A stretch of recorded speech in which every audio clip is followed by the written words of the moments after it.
Hello everyone, हमारा question है explaining giving reason which of the following set quantum number are not possible. जो possible नहीं है उसके बारे में रीजन देना है और जो पॉसिबल है वो हम लोग को बताना है।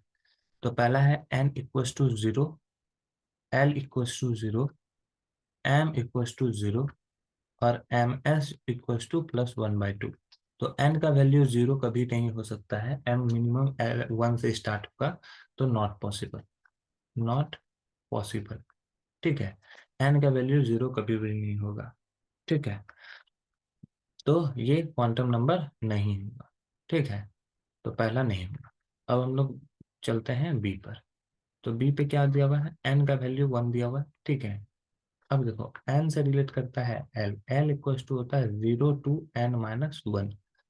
तो अब यहाँ पर क्या है, n का वैल्यू वन दिया हुआ है तो वन माइनस वन जीरो हो जाएगा, वन माइनस वन जीरो हो जाएगा। l का वैल्यू यहाँ पे क्या होना चाहिए, जीरो होना चाहिए, तो l का वैल्यू यहाँ पे जीरो है।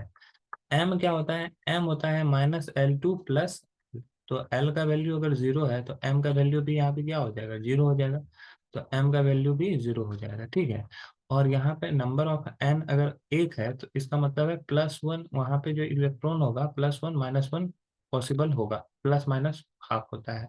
तो एम एस यहाँ पे प्लस हाफ भी रह सकता है, माइनस हाफ भी रह सकता है। तो माइनस वन बाई टू दिया हुआ है, तो ये पॉसिबल है, तो ये पॉसिबल है, क्योंकि यहाँ पे चारों सेट जो होता है वो मैच कर रहा है। अब थर्ड का देखते हैं, एन का वैल्यू टू है, तो एन का वैल्यू अगर टू है तो एल का वैल्यू क्या हो जाएगा, zero to two minus one, zero और वन हो जाएगा एल का वैल्यू।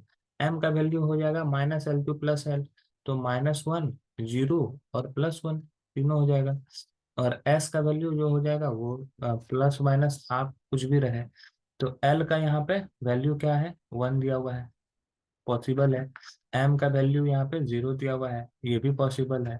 और एम एस जो दिया हुआ है वो प्लस वन बाई टू दिया हुआ है, ये भी पॉसिबल है।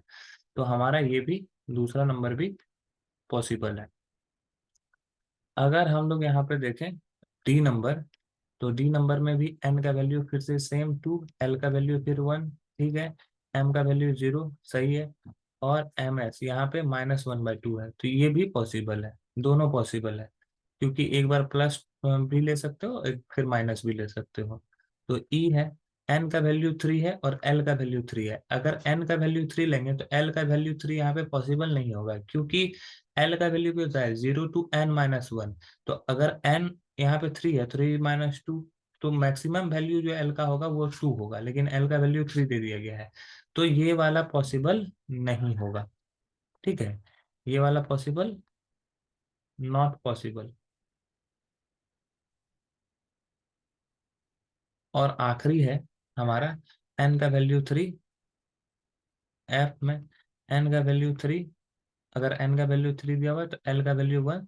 तो ये हो सकता है, क्योंकि एन माइनस वन होता है, zero to N minus one, तो जीरो वन टू हो सकता है। एम का वैल्यू हो सकता है minus L to plus L, तो यहाँ पर ये जीरो पॉसिबल है। और एम एस यहाँ पे प्लस वन बाई टू है, तो ये भी पॉसिबल है, तो ये भी पॉसिबल है। तो हमारा यहाँ पे चार पॉसिबल है और दो अनपॉसिबल है, एक ए वाला नॉट पॉसिबल और एक ई वाला नॉट पॉसिबल। ए वाले इसलिए नॉट पॉसिबल है क्योंकि एन का वैल्यू जीरो पॉसिबल नहीं हो सकता है। और ई वाला इसलिए नॉट पॉसिबल है क्योंकि वहां पर एल का वैल्यू थ्री दिया हुआ है और एन का भी वैल्यू थ्री दिया हुआ है।